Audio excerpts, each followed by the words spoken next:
शैलजा ले रही feedback, performance report कर रही चेक, मंत्रियों से 1-to-1 चर्चा,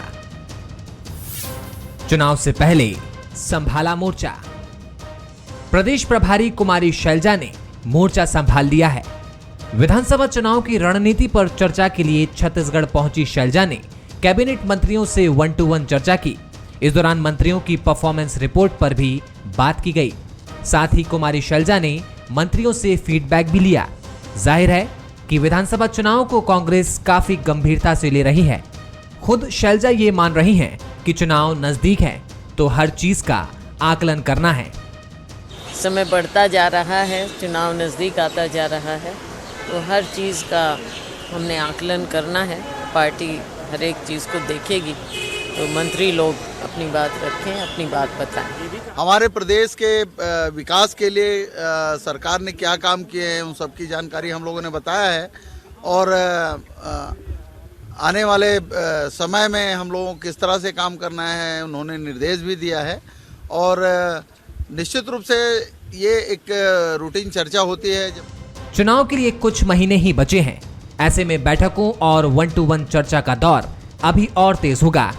इधर कांग्रेस की हर गतिविधि पर बीजेपी की भी नजरें बनी हुई हैं। कुमारी शैलजा की मंत्रियों से चर्चा पर बीजेपी तंज कस रही है। छत्तीसगढ़ में कांग्रेस की सरकार बनने के बाद में और नए प्रभारी आने के बाद में जिस प्रकार से आज संयुक्त बैठक संगठन और कैबिनेट के लिए है, जो चर्चा का विषय है कि छत्तीसगढ़ में स्कीम नहीं बल्कि स्कैम चल रहा है और जिस प्रकार से चाहे शराब का हो, कोल का हो और अन्य जो स्कैम हुए हैं, निश्चित रूप से उस पर चर्चा किए होंगे, जानकारी लिए होंगे कि कहां कितना आया। कांग्रेस 2018 चुनाव के नतीजे 2023 में फिर दोहराना चाहती है। यही वजह है कि उसने अपनी तैयारियों को और धार देना अभी से शुरू कर दिया है। कुमारी शैलजा संगठन और सत्ता दोनों से फीडबैक लेकर आगे की रणनीति बना रही हैं। हालांकि बीजेपी भी अपनी प्लानिंग में जुटी हुई है। अब देखना होगा किसकी रणनीति किस पर भारी पड़ती है। Bureau report, Bansal news.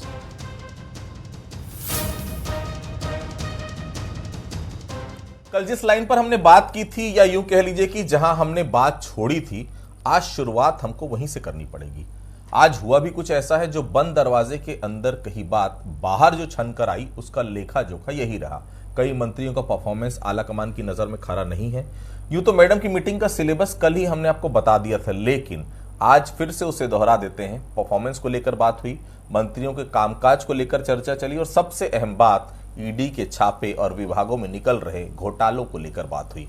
ऐसे में करीब 3 से 4 घंटे की कुल जमा मीटिंग की अगर बात करें तो सार यही निकला, मंत्रियों को अपना काम बेहतर करना होगा, परफॉर्मेंस सुधारना होगा और साथ ही गड़बड़ी और घोटालों पर नजर रखनी होगी। चलिए अब कुछ विस्तार से बात करते हैं अंदर खाने हुई बातों पर।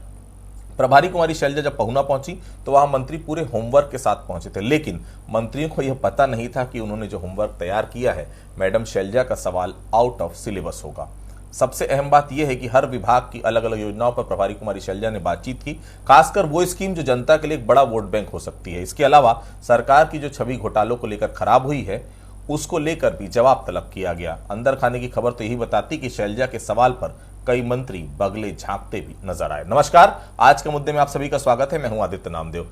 कल हमने आपसे एक सवाल पूछा था कि आखिरकार इस मीटिंग के मायने क्या हैं। चलिए थोड़ा मायने को समझने की कोशिश करते हैं। हाल के दिनों में जो ईडी की छापेमारी हुई है, उसकी गूंज जितनी छत्तीसगढ़ में सुनाई नहीं पड़ी, उससे ज्यादा कहीं आवाज दिल्ली पहुंची, खासकर शराब घोटाले को लेकर। शराब घोटाला एक ऐसा मुद्दा जिसे लेकर बीजेपी एक बड़ा अभियान न सिर्फ छेड़ सकती है, बल्कि जनता के बीच एक नए मुद्दे को जन्म भी दे सकती है।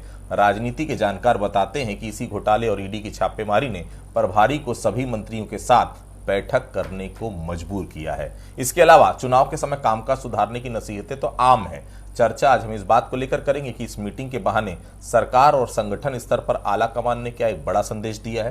क्या सरकार अपनी छवि सुधारने के लिए कुछ नए प्रयोग करने जा रही है, या फिर चुनाव के वक्त कुछ खास टिप्स भी दिए गए हैं। इसकी चर्चाएं सोशल मीडिया पर आम हो रही है। चलिए आज इस विषय पर बात करते हैं। हमारे साथ बातचीत करने के लिए 3 बेहद खास मेहमान मौजूद हैं। हमारे साथ कांग्रेस नेता शशि भगत जी मौजूद है, बहुत स्वागत करता हूं उनका। हमारे साथ बीजेपी से राजीव चक्रवर्ती जी मौजूद है, बहुत स्वागत करता हूं उनका। हमारे साथ वरिष्ठ पत्रकार के तौर पर राम अवतार तिवारी जी हैं, बहुत स्वागत करता हूं। सबसे पहले चूंकि कांग्रेस का पूरी बैठक का ये मामला है तो पहले शशि भगत जी के पास ही चलते हैं। शशि भगत जी, आज की बैठक में क्या हुआ? हमने तो सुना है कार्यशैली सुधारने के लिए जमकर फटकार मिली है। शशि जी। जोहार छत्तीसगढ़।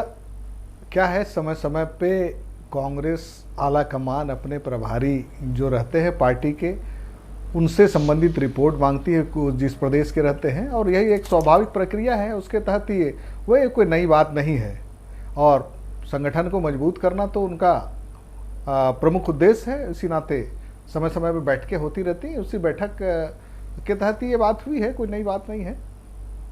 केवल इतना ही? जी हाँ जी, बिल्कुल वही स्वाभाविक है, जो होना है वो तो हो ही रहा है बस। राजीव जी, चलिए बहुत डिटेल से बात नहीं कर पा रहे हैं शशि भगत जी, मैं चलिए आपके पास चलता हूं। कल भी हमने इस विषय पर चर्चा की थी और हमने बता दिया था किन किन मुद्दों पर प्रभारी कुमारी शैलजा मंत्रियों से बातचीत करेंगे, लेकिन मंत्रियों को पता नहीं था कि सिलेबस यही है। हमारी जानकारी के मुताबिक मंत्री अपने विभागों की उपलब्धियों की पोथी पुराण लेकर पहुंचे थे कि हमने ये किया वो किया, लेकिन मैडम के तेवर कुछ अलग थे। क्या लगता है कुछ सुधार छत्तीसगढ़ में देखने को मिलेगा? क्योंकि सबसे ज्यादा शिकायत भारतीय जनता पार्टी को ही है कि छत्तीसगढ़ सरकार ठीक से काम नहीं कर रही है। राजीव जी, आपको मैं क्रांतिकारी बधाई देता हूं। ये बेबाक डिबेट आपने रखा है, और ये बेबाक डिबेट बतलाता है कि बंसल न्यूज कितना निष्पक्ष है।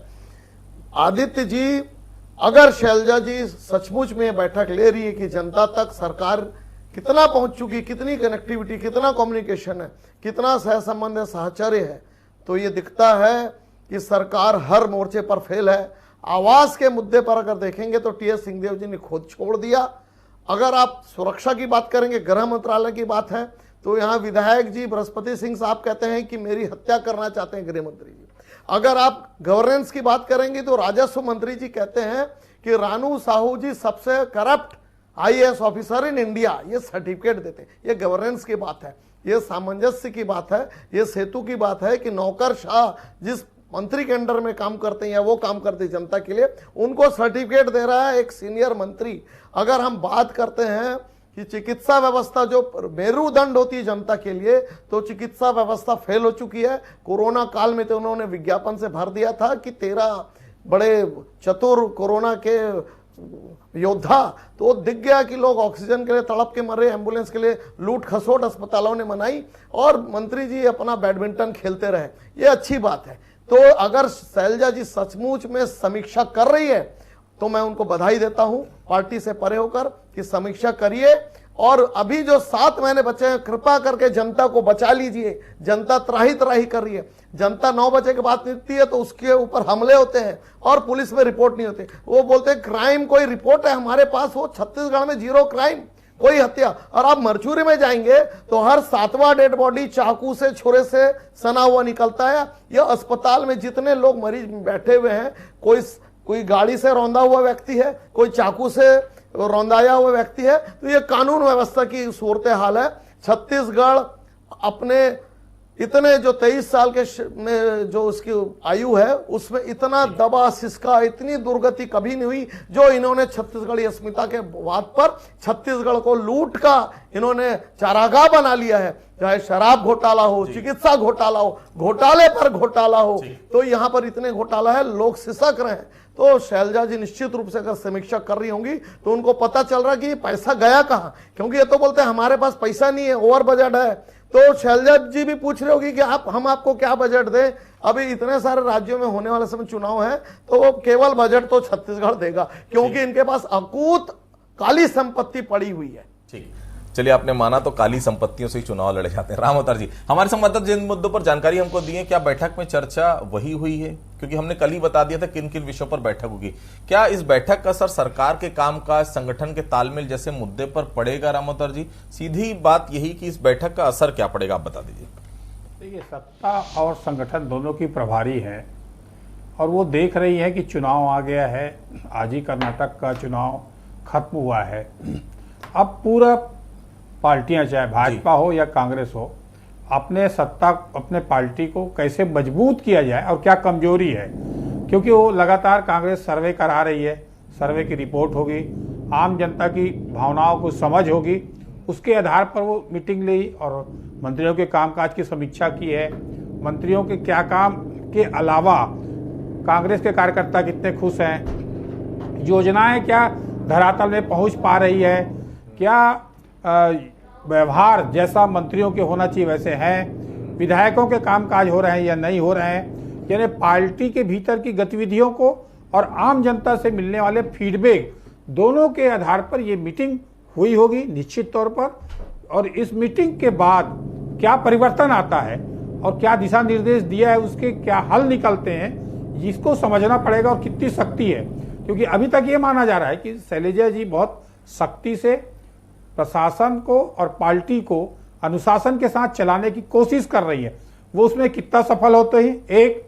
दूसरा, लगातार ईडी के छापे के बाद पार्टी की कुछ छवि खराब हो रही है, क्योंकि किसी हालत में भ्रष्टाचार कोई एक बड़ा मुद्दा बन सकता है, ये एक डर बना हुआ है। तो उसके कैसे इसको डैमेज कंट्रोल किया जा सकता है, उसके रास्ते क्या हो सकते हैं और क्या स्थितियां हैं, उन सब को समझने की कोशिश कर रही है। उसके बाद आलाकमान को भी रिपोर्ट देंगी। पार्टी में क्या परिवर्तन हो सकता है उसको बताने की कोशिश करेंगी।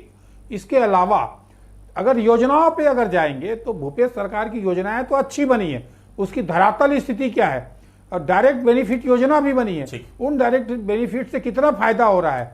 तीसरी बात यह है कि अब जो लगातार जो ईडी के छापे और बढ़ने की संभावना है, तो उससे क्या परिणाम निकलेगा, क्या स्थितियां बनेगी पार्टी की, क्योंकि अब युद्ध अब होने वाला है ऐसी आशंका है। उसके पहले की अपने आप को संभलने का एक बैठक जो एक प्रभारी को करना चाहिए वो करता हुआ दिख रहा है इस समय। शशि जी, चलिए मैं जो बातें बोलूंगा उसे तो आप मानेंगे नहीं। ईमानदारी से बता दीजिए कि ईडी को लेकर कुछ खास नसीहत मिली है क्या?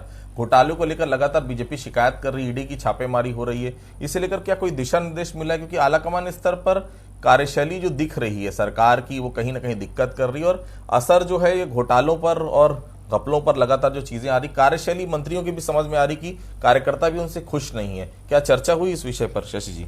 देखिए, चर्चा होना स्वाभाविक है, लेकिन संगठन की मजबूती का, सरकार की कार्यशैली और समस्त विषयों पर चर्चा होती है। संगठन को हमेशा मजबूत करने की दिशा में चर्चा होती है, जिसके विषय में शैलजा जी निश्चित रूप से एक ठोस निर्णय लेकर कि आने वाले चुनाव 2023 का है, उसमें विपक्ष के मुद्दों को, किन किन मुद्दों को किस किस तरह से जवाब देना है, ये सारी चीज़ें हैं। और अव्वल तो ये बात कहें कि जैसा हमारे साथी श्री चक्रवर्ती जी ने कहा कि ये ईडी का मुद्दा है, फलाना मुद्दा, तो ईडी का मसला केवल डॉक्टर रमन सिंह हो चाहे जनता जो त्रस्त है, नहीं जनता जो, मैं कृपा करके मुझे सवाल, कृपा करके मुझे जवाब देने का अवसर दें। देखिए, मोदी जी के दो भाई ईडी और सीबीआई, इनका उपयोग 2023 के पहले इस कदर कर रही है कि कांग्रेस के लोग उसमें भयग्रस्त हो जाएं, लेकिन ऐसा नहीं है। कांग्रेस आज भी बखूबी अपना काम कर रही है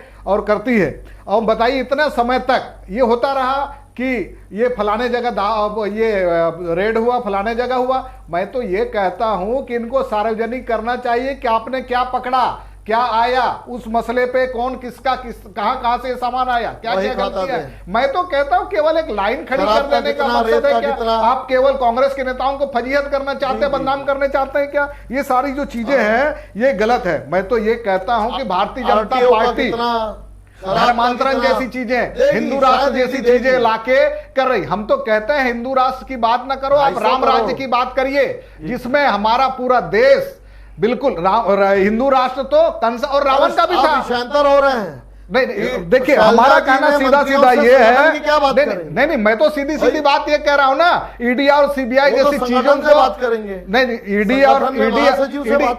ईडी और सीबीआई की बात कर रहे हैं। जी ने आपसे पूछा, नहीं, बात हुई मंत्रियों से जो बातें हो रही है अपने अपने डिपार्टमेंट के विषय में, जो परफॉर्मेंस हो रही है उसकी बात हो रही है। मंत्री तो कृपा करके चक्रवर्ती जी, आप हमारी बात भी सुन लेंगे तो अच्छा रहेगा। सारी जो चीजें हैं, आने वाले समय में जनता को कौन सी राहत हो सकती, कैसी हो सकती है, उसके विषय में चर्चा होती है। स्वाभाविक चर्चा होती है, समय समय पर होने वाली समीक्षा है, ये कोई विशेष अलग से कोई बात नहीं है।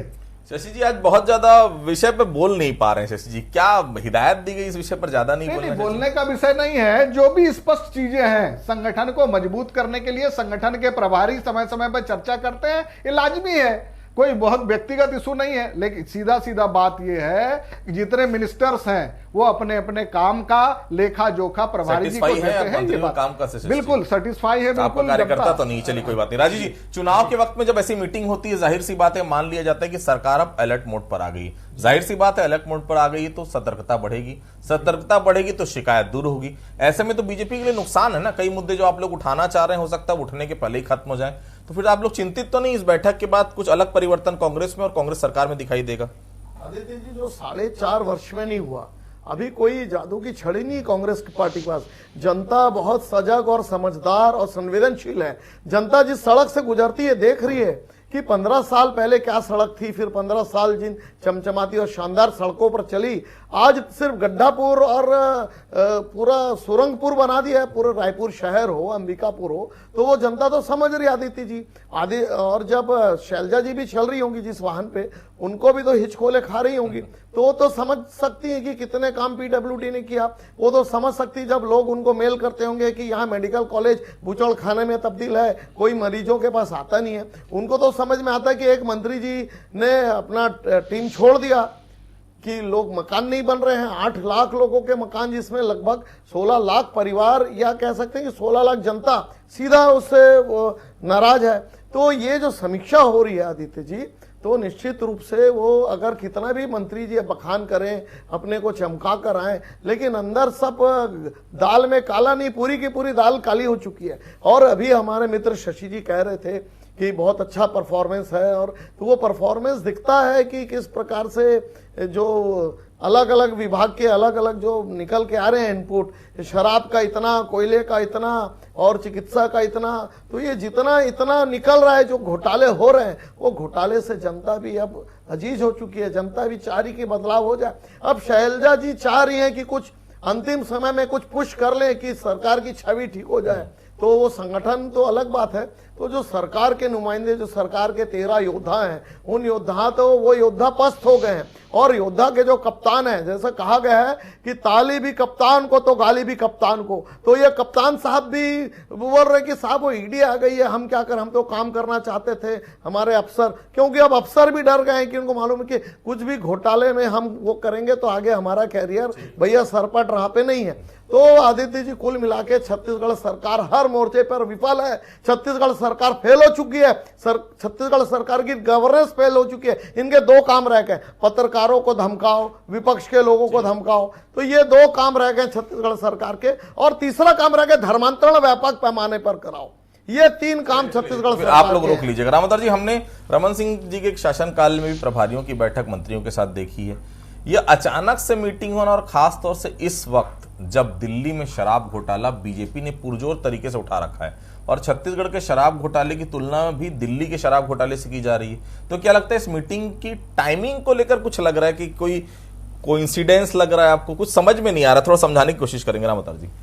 देखिए, इस समय जो परिस्थितियां हैं, खासकर कांग्रेस शासित राज्य हैं और केंद्र में भाजपा की सरकार, तो कहीं न कहीं ये चुनाव जो हो रहे हैं, अब जो आपस के टसल है वो काफ़ी बढ़ते जा रहा है।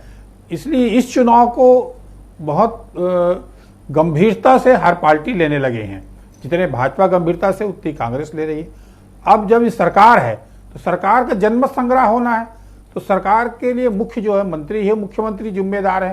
तो ऐसे में उनकी स्थिति क्या है, वो किस तरह से काम कर रहे हैं, उनका फीडबैक क्या है, वो किस तरह से आक्रामक हैं, जनता के प्रति कैसे गए हैं, इसको अगर प्रभारी समझ जाए, और जो स्वेच्छाचारिता मंत्रियों में आ जाती है, उन मंत्रियों को एक तरह से क्लास लगाने से उनके अंदर जो अहम आ जाता है, उससे सरकार के जाने की संभावनाएं बढ़ जाती है, जनता से दूरियां बढ़ जाती है, कार्यकर्ताओं से दूरियां बढ़ जाती है, और विसंगतियां जो कुछ काकस के लोग हैं, शासन प्रशासन और दलालों के, उसमें शिकंजे में फंस जाते हैं। तो उससे एक निकालने का मंत्र यही रहता है, जो भी प्रभारी है, पहला दायित्व उसका है कि वो अपनी पार्टी को कैसे इन चीजों से बचाते हुए चुनाव में ले जाए। तो शायद यही काम इस समय शैलजा जी कर रही हैं कि किस तरह से मंत्रियों के बीच, आपस में सरकार के बीच और संगठन के बीच समन्वय लेकर जनता के बीच जाया जाए, उससे हमारी तैयारी क्या है। तो एक तरह से वो तैयारी देख रही हैं और अपने दीर्घ अनुभव से ये बताने की भी कोशिश कर रही हैं कि कैसे और काम को बेहतर किया जा सकता है। उनके पास कुछ कुछ फीडबैक भी होगा, उससे वो चेतावनी भी देंगे कि भैया इसमें ये गलत हो रहा है, इसमें ये ठीक कर लो, ये नुकसान हो जाएगा। तो जो एक दबाव, चुनाव के समय एक सरकार पे दबाव का वर्ग जो काम करता है, उस वर्ग के दबाव से कैसे बचा जा सकता है, जनता के प्रति कैसे जवाबदेही बढ़ सकती है, क्योंकि कुछ ही समय बाकी है। ये जो समय है बहुत महत्वपूर्ण समय है, इसका सही उपयोग करने के लिए ये बैठक हुई ऐसा लगता है। शशि जी, हमें जो जानकारी मिली उसके मुताबिक कई मंत्रियों के कामकाज से मैडम बिल्कुल खुश नहीं है। हालांकि कुछ तो कार्यकर्ता और विधायक भी नहीं है आपके मंत्रियों से तवज्जो नहीं देना। आज तो शैलजा जी की बैठक में इस बात को लेकर भी चर्चा हुई, कई मंत्री खुद आरोपों से भी घिरे नजर आ रहे हैं। और जाते जाते एक सवाल आपसे और पूछ रहा हूं, सीधे साहब को केवल 15 मिनट ही बैठक में मिला है, क्या गिले शिकवे दूर नहीं हो पाए लगता है? दोनों सवालों का विस्तार से जवाब दीजिएगा शशि जी। देखिए, इस तरह की कोई बात नहीं है। संगठन का और सरकार के बीच का बखूबी तालमेल है और इसी का परिणाम है। क्योंकि आपने एक बात, बहुत अहम बात कही, टीएस सिंहदेव जी 15 मिनट बैठे। टीएस सिंहदेव साहब मैच्योर्ड और बहुत ही सुलझे हुए व्यक्ति हैं। उनके कामकाज करने का जो तरीका है वाकई बहुत अच्छा है। उसी का परिणाम ये रहा कि कोरोना काल जैसे विषम परिस्थितियों में भी ये अपनी जो सरकार है, कांग्रेस की सरकार है, भूपेश बघेल जी की सरकार है, वो बखूबी अकस्मात लॉकडाउन होने के बावजूद ये पूरे छत्तीसगढ़ में कि कोई व्यक्ति भूखा नहीं रहा। पंचायत विभाग क्यों छोड़ दिया उन्होंने शशि जी? जब कामकाज अच्छा है तो पंचायत विभाग भी देखते हो। उनके अंदर एक बात थी कि भाई हम पंचायत विभाग का जो काम देख रहे थे, उन्होंने स्पष्ट रूप से कहा कि वर्कलोड भी ज्यादा है, तो उन्होंने ये बात कहा। उन्हें नहीं इस तरह की रविंद्र चौबे जी के पास वर्कलोड बढ़ जाएगा, उनके पास कम हो जाएगा। रविंद्र चौबे जी के पास जादू की छड़ी है क्या? नहीं, रविंद्र चौबे जी हमारे बहुत सीनियर और सुलझे हुए लीडर है। हमारे पास जो मंत्रिमंडल है आज की तारीख में कांग्रेस का, बहुत ही सही मंत्रिमंडल है, बैलेंसिंग मंत्रिमंडल है। चूंकि 13 लोगों को रखने का प्रावधान है, इसलिए उन्हीं में से शेयर करना था, इसलिए उनको दे दिया गया। उसको ये बात ना समझा जाए कि भाई उनके पास वर्कलोड की कमी हो, बेसी हो, लेकिन उन्हीं 13 लोगों में से एडजस्ट करना पड़ता है। रहा सवाल इसका, आपने एक सवाल और किया था कि क्या 15 मिनट जो बात हुई, 15 मिनट क्या बहुत समय होता है। कार्यकर्ता और विधायक भी खुश नहीं आपके मंत्री, उसका जवाब अभी तक नहीं दिया आपने। मैं बिल्कुल जवाब उसका भी दे रहा हूं लाइन से। कार्यकर्ता और मंत्रियों की बात रहा सवाल, आपस में सामंजस्य रखना बहुत आवश्यक होता है। उसी सामंजस्य के विषय में कुछ चीजें आई जो कांग्रेस की बैठक में आई थी राजीव भवन के अंदर, उसको भी दूर करने का प्रयास किया गया। लेकिन वो ऐसा परिवार है, परिवार के अंदर इस तरह की चीजें स्वाभाविक रूप से आती है और परिवार के मुखिया का काम होता है इसको सॉल्व करना। कांग्रेस पार्टी बखूबी जानती है। परिवार इनका बहुत बड़ा, उसके बाद भी नंद कुमार शाह एक और परिवार में एक और सदस्य जुड़ गए। हालांकि सवाल कांग्रेस का है राजीव जी, लेकिन आज की बैठक को लेकर हमें जो जानकारी मिली थी उसके मुताबिक पार्टी के भीतर तालमेल बैठाया जाएगा, मंत्रियों के बीच में तालमेल की कमी उसे भी ठीक किया जाएगा। लेकिन सिंहदेव साहब 15 मिनट में चले गए, सुलह की गुंजाइश लगता है पूरी तरह से खत्म हो गई है, क्योंकि सोशल मीडिया भरा पड़ा है, कुछ लोग फोटो लगा लगा कर बहुत कुछ पूछ रहे हैं। राजीव जी, बिल्कुल समन्वय की बहुत कमी है। अब देखिए, रुद्रपुरु जी का विभाग था, उसमें पैसा आया, फिर पैसा लैप्स हो गया, पैसा चला गया।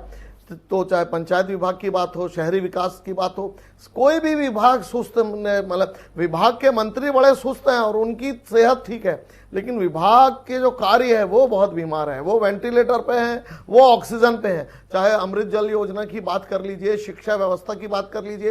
एक स्कूल में 3 प्रिंसिपल की नियुक्ति हो गई थी, तो शिक्षा मंत्री जी ने कहा ये टेक्निकल और टाइपिंग मिस्टेक था। तो ऐसा भूतो न भविष्यति कि एक स्कूल में 3 प्रिंसिपल की नियुक्ति हो जाए। स्कूल में जो सरकारी स्कूल है वहां ताले लग गए हैं। भाजपा के समय में 3000 स्कूल बंद हो गए थे, स्वामी आत्मानंद स्कूल चल रहा है। तो ये शिक्षा व्यवस्था हो, चिकित्सा व्यवस्था हो, सड़क की व्यवस्था हो, कानून व्यवस्था हो, सड़कों की सूरत हाल हो, चारों तरफ केवल भ्रष्टाचार की गंध आ रही है, भ्रष्टाचार की धूल उड़ रही है, कोई काम नहीं हो रहा। तो निश्चित डॉक्टर रमन सिंह साहब ने भ्रष्टाचार के विषय में ये बात कहा था कि कमीशन लेना बंद कर दीजिए। समन्वय है कि भैया मेरा पेट और मेरी तिजोरी जो चीजें मंत्रियों की हालत, भारतीय जनता पार्टी धर्मांतरण जैसी चीजों को ढूंढ के लाई है। तो शशि जी थोड़ा सा मंत्रियों से कहिए कि जनता की थोड़ी सूद ले लें। आपके पास है नहीं। शशि जी, राजीव जी की पार्टी भी सूद लेती तो खैर 14 सीटें नहीं मिलती। मैं फिर से रामावतार जी के पास हूं। रामावतार जी, ठीक, लेकिन नहीं मिल पाया चौथा। ठीक है, इस मीटिंग के बाद महापौरों की भी मीटिंग होने जा रही है। रामावतार जी, मेयर के साथ मीटिंग, कुछ अंदर खाने से जानकारी मिल पाई कि मेयर के साथ क्या तालमेल बैठाने की कोशिश हो रही है? परफॉर्मेंस तो मंत्रियों का सही नहीं है, तो महापौरों के परफॉर्मेंस का तो खैर भगवान ही मालिक है। और सबसे बड़ी बात है, क्या इलेक्शन के लिए या फिर कुछ और? क्योंकि रायपुर के मेयर खुद कहते हैं 12-12 घंटे उनसे पूछताछ की जा रही है ईडी के द्वारा, लगातार ये चर्चाएं आम हो रही है। तो क्या महापौरों से भी ईडी के विषय पर बात होगी या केवल शहर के विकास पर चर्चा होगी? रामावतार जी, शहरी क्षेत्र कांग्रेस के लिए हर समय चुनौतीपूर्ण रहा है। शहर को भाजपा का गढ़ या प्रभाव क्षेत्र माना जाता है। इस बार के जो चुनाव होंगे उसके कुछ फीडबैक मिले होंगे कि महापौर के कामकाज कैसे हैं और कैसे बेहतर काम कर सकते हैं, शहरी कार्यकर्ताओं के क्या काम हुए, उनकी योजनाएं कितनी सारी सफल हैं और किन किन कार्यकर्ता की खुश नहीं है। ज़्यादातर जगहों में शहरी क्षेत्र में अभी कांग्रेस है महापौर, उन महापौरों ने किस तरह से काम किया है और क्या उनको जरूरत है। एक तरह से सरकार और समन्वय के बीच, दो महापौर और सरकार के बीच, विभागों के बीच समन्वय हो जाए, कार्यकर्ताओं के बीच समन्वय हो जाए, यही बड़ी चुनौतियां हैं। अगर वो अपने कार्यकर्ताओं को, जो पहली पंक्ति के, दूसरी पंक्ति के, तीसरी पंक्ति जो कार्यकर्ता, उनको खुश कर ले, शहर में पानी बिजली की जो समस्या है वो समस्या हल कर लें, और शहर का बुद्धिजीवी वर्ग जो अब ये माना जाता है भाजपा से प्रभावित है, उस वर्ग को कैसे खुश करेंगे, इस पर सोचना होगा। तो देखिए बहुत साफ है, मंत्रियों की क्लास हुई है, महापौरों की कल क्लास होगी। अब एक क्लास के बाद जो सिलेबस नया पकड़ाया गया, वो सिलेबस में कितने मंत्री खरे उतर पाएंगे, क्योंकि समय अब है नहीं। अब चला चली की बेला है मंत्रियों के लिए, क्योंकि 4 महीने बाद उनको आचार संहिता लग जाएगी, चुनाव पे जाना है, बहुत मुश्किल है जो दिक्कतें उसको दूर कर पाना। फिर भी देखिए शैलजा जी का दायित्व है, प्रभारी है वो, सत्ता और संगठन को लेकर चलना है, कार्यकर्ताओं की नाराजगी भी दूर करना, और जिस तरह से सरकार की छवि खराब होने की बात कर रही भारतीय जनता पार्टी, उस छवि को भी चुनाव के पहले सुधारना है। आप सभी लोग हमारे से जुड़े, आप सभी लोग को बहुत धन्यवाद। तो आज के मुद्दे फिलहाल इतना ही, बाकी खबरों के लिए आप बने रहिए बंसल न्यूज के साथ।